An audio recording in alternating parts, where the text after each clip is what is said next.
Hello everyone, my name is Priya Singh Rangey and I'm an assistant professor at the LG Institute of Physiotherapy. The topic of the day is pediatric screening. What we'll be discussing today is about screening.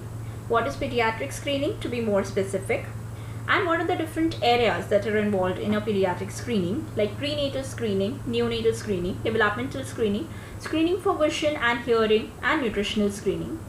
Now, before starting with what is pediatric screening, we need to have an idea about what is screening. Screening is the search for unrecognized disease or defect by means of rapidly applied tests, exams, or other procedures in apparently healthy individuals. What is pediatric screening?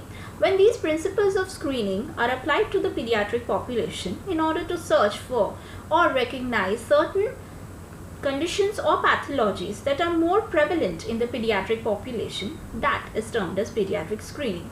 Pediatric screening involves various areas like prenatal screening, neonatal screening, developmental screening, screening for hearing and vision, nutritional screening, among the rest of it.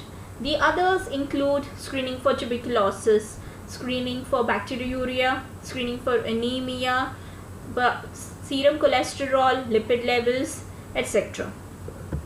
Starting with prenatal screening. Prenatal screening is intended to determine whether a fetus believed to be at risk for some genetic disorders is affected or not. The common indications for prenatal screening include chromosomal abnormalities, biochemical disorders, X-linked diseases, and neural tube defects. Prenatal screening is usually performed in the first and the second trimester. Prenatal screening in the first trimester involves an ultrasound examination as well as drawing a blood sample from the mother's blood. The second trimester involves the blood sample alone. There is also something called a combined or integrated prenatal screening, which is a combination of the procedures that are performed in the first trimester and in the second trimester. These results that are found from the ultrasonography and the blood results, they are combined, and along with the maternal factors like age, body weight, nutritional status of the mother, etc., the conclusion is drawn. These conclusions can be drawn within 1 week of the testing procedure. Based on these screening results, it is came upon whether the child needs further diagnostic testing or not. The next type of screening is neonatal screening. Non-selective neonatal screening for preventable metabolic disorders is performed in order to identify the homozygous affected newborn and to prevent mental retardation and other irreversible clinical manifestations. The principles of neonatal screening include that the disorder should produce a high burden to the affected individual, yet to be preventable. Methods of screening, retrieval, diagnosis, and management must be practical, and they should be available to the population as a whole. Inheritance and pathogenesis of the disease should be understood, and genetic counseling should be available.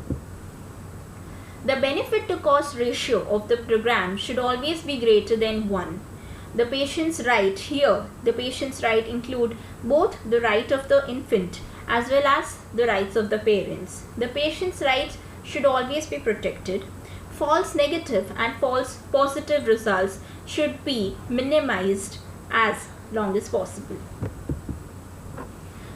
The conditions that are amenable to mass neonatal screening are congenital adrenal hyperplasia, cystic fibrosis, Duchenne's muscular dystrophy, hemoglobinopathy, hypothyroidism, and certain metabolic disorders like phenylketonuria, tyrosinemia, etc.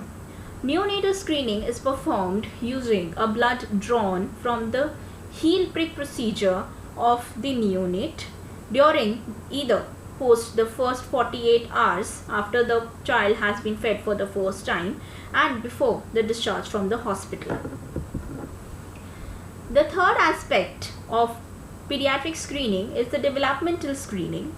The assessment of the neurodevelopmental status of infants and children should be a routine action at each contact. The goals of such a screening program are to identify infants with mental retardation due to organic brain disease, to detect neuromotor and sensory deficits, to identify children with delayed development due to environmental circumstances, and to detect other medical conditions that can be treated. Developmental screening is usually done in wellness clinics, well baby clinics and under 5 clinics. The screening for vision and hearing is as important as the screening for any physical anomalies or abnormalities. During the first year, examination of the eye must include red reflex, pupillary light reflex, ability to track an object, position and symmetry of the corneal light reflex and the fundus. The preschool child can be evaluated by corneal light reflex, extraocular muscle movements and cover tests. The visual acuity of children above the age of 3 years could be assessed every year as part of the school health program. Screening for hearing and vision is important because in India, 30% of the population less than 20 years of age lose their eyesight, and many here are under the age of 5 years. Screening up to the age of 3 years is quite subjective. Objectivity is obtained only when the child reaches an age where the mental and the physical abilities are more enhanced. The most common cause of hearing loss in children is reported to be middle ear infection, and it occurs in about 5 to 15% of the population. Congenital and genetic hearing loss occurs in less than 1% of the population. This is something that can be preventable. Middle ear infections are preventable, whereas congenital and genetic hearing loss is not preventable.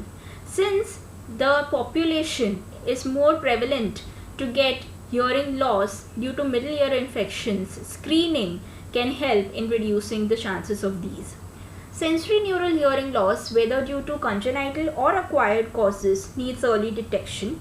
90% of children with hearing impairment are not diagnosed before the age of 1 year, and only 50% are diagnosed by the age of 3 years. Screening for hearing involves high-risk registry, parental awareness, and auditory evoked brainstem response in the neonatal screening program. For children between the age of 1 to 3 years, impedance audiometry can be used. For older children, that is above the age of 3 years, pure tone audiometry can be used. The next aspect of screening is nutritional screening. From the nutritional point of view, the Indian society is a dual society consisting of a small group of well-fed individuals and a very large group of undernourished individuals. The best indicator of the level of adequacy of nutrition in a child is their growth pattern. The growth or road to health chart is a visual display of the child's physical growth and development. Nutritional screening usually involves screening for the weight, height, mid-arm circumference, head circumference and the chest circumference. The weight of the child needs to be monitored every month till the age of 1 year, every 2 months till the age of 2 years, and after that till the age of 5 to 6 years it should be monitored for every 3 months. The other types of screening like blood pressure screening, dental screening, lipid and cholesterol screening, etc. also play an important role, and they should also be incorporated in the school health programs. To summarize it all, pediatric screening plays a vital role in the maintenance of health and welfare of the general population. Several diseases develop during the pediatric age and hence can be controlled using appropriate measures before they manifest into major disorders using pediatric screening. Various areas of pediatric screening should be incorporated into the school health programs. These are some of the resources that you can use for further reading. Signing off, it was a pleasure to make you hear myself. Thank you.